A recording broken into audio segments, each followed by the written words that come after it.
The screen is a little busier than usual, so please bear with me. I put my props out here ahead of time, and they will all be used. I'm a little old now, so sometimes I keep these things off to the side, and I forget about them. But if they're right here in the frame, I have no choice but to remember.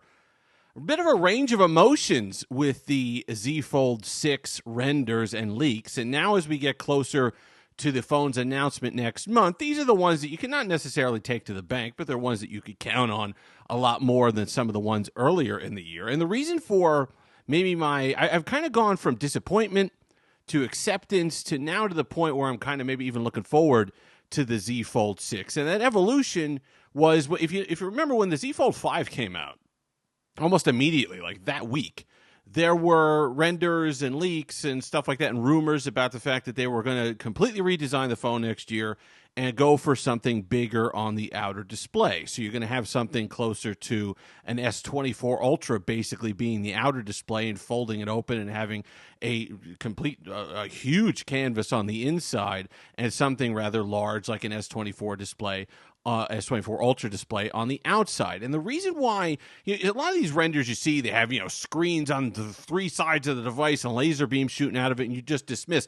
But the reason why you couldn't really dismiss those renders and kind of ideas is it's not out of the realm of possibility. We've seen the Vivo X Fold device, I believe it's the X Fold devices that are quite large. You can have a large outer display and folding open to an even larger inner display. But there are phones that kind of have that form factor where they have a larger outer display. So it wouldn't be totally impossible for Samsung to follow suit with that. But then we got the actual leaks from this week. And I don't want to, I don't put them up on the screen only because Samsung's kind of weird with leaked images. So I don't want to get into any trouble here. But essentially what it turns out to be is a Z Fold 5 with a slightly extended outer display, but a relatively everything else is left unchanged. I mean, there might be some minor repercussions for that on the inside of the display, but it doesn't change the dominant feel of the device. It doesn't go to like a landscape device or a very tall device or any of those things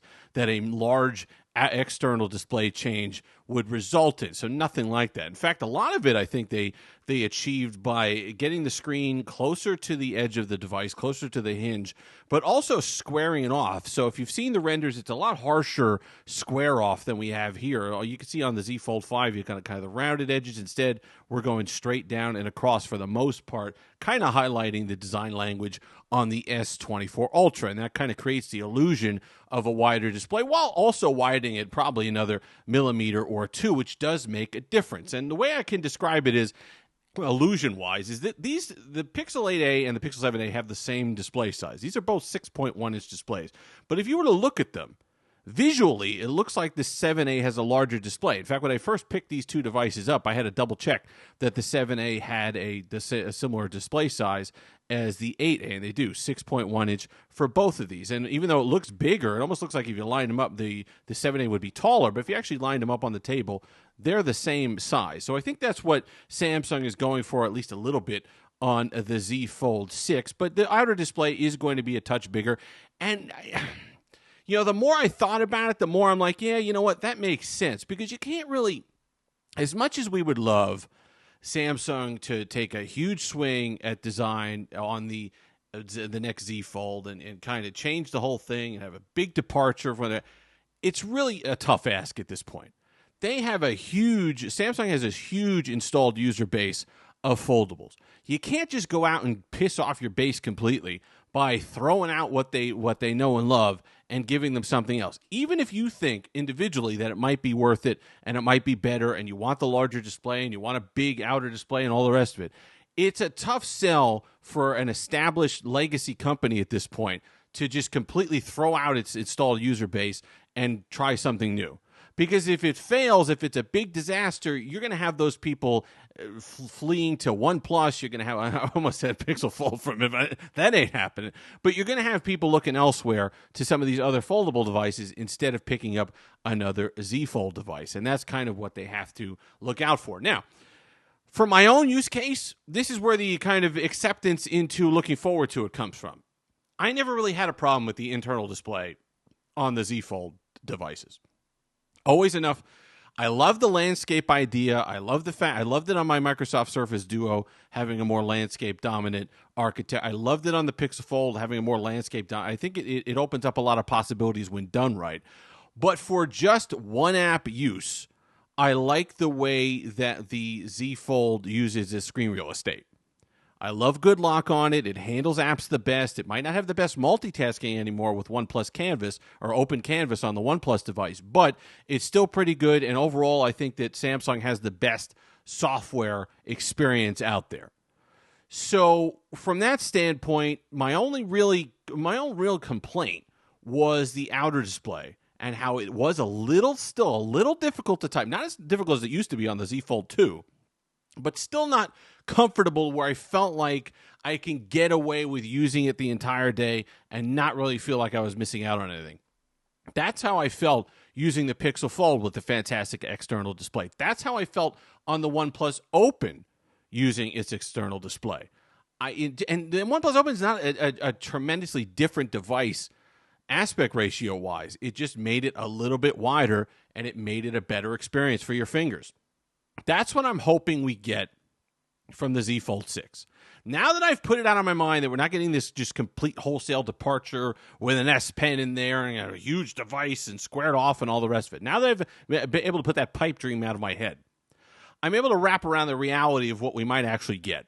And I think at the end of the day, most of us, especially people who already own a Z Fold device, if you're fans of the Z Fold devices, if you didn't go to the other devices for software reasons, for you just don't like the aspect ratios or whatever it happens to be, I think the majority of people that have a Z Fold 3 and a Z Fold 4 are going to find something they like in the Z Fold 6 that will get them to upgrade. And like we've seen with pretty much every Fold generation or every time they've done a refresh of the design, the last major one being the Z Fold 3 to the Z Fold 4, that little bit, that little millimeter or two that they added to the Z Fold 4 felt like a breath of fresh air. You know, it gave your thumbs a little bit more space. It was easier to use on the external display. It just felt better than it had previously. The Fold 2 and the Fold 3 just a little too cramped for my liking. So the 4 gave me a little bit of room. Now I'm spoiled. Pixel Fold, OnePlus Open, I want a little bit more room. I don't need the bezels. I don't need the rounded off design. Give me a squared off design, take the screen to the hinge, and maybe, just maybe, I could be satisfied with that. Square it off, kind of give it a new look and all the rest of it, refresh it, and maybe that's enough to satisfy me. And unfortunately, that's what we're going to have to live with. Because, Samsung's going to walk up these iterations, right? Every year we're going to get a little bit more. They might widen it a little bit next year. They might make it a little bit bigger next year.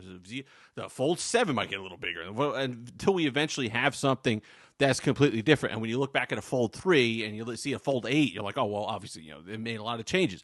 But it's like the frog in the boiling water. We're going to have to live through some of these smaller changes before we see on the whole that there was a wholesale departure for Samsung. And that's what you got to expect from a big company. It's unfortunate. Nobody loves it, but there's a lot of fans. Every time I did a video complaining about the external display or wanting it a little wider based off of the OnePlus Open, a lot of people say, you know what, I like it the way it is. I've used it for years. I'm comfortable with Samsung. This is the way I want. And just because they're not taking a big swing on that, that's not to say that they can't add some creature comforts like the anti-glare display that they put on both the S24 Ultra, but is featured on the OnePlus Open. That would be a huge help because outdoors, these displays are still very rough to see between the smudges and the glare and everything else. So if they could put an anti-reflective layer on here, open up the outside of the external display a little bit, might have yourselves a winner. If you've made it this far, like, comment, subscribe, all that fun stuff. Until next time, have that Steve-licious day.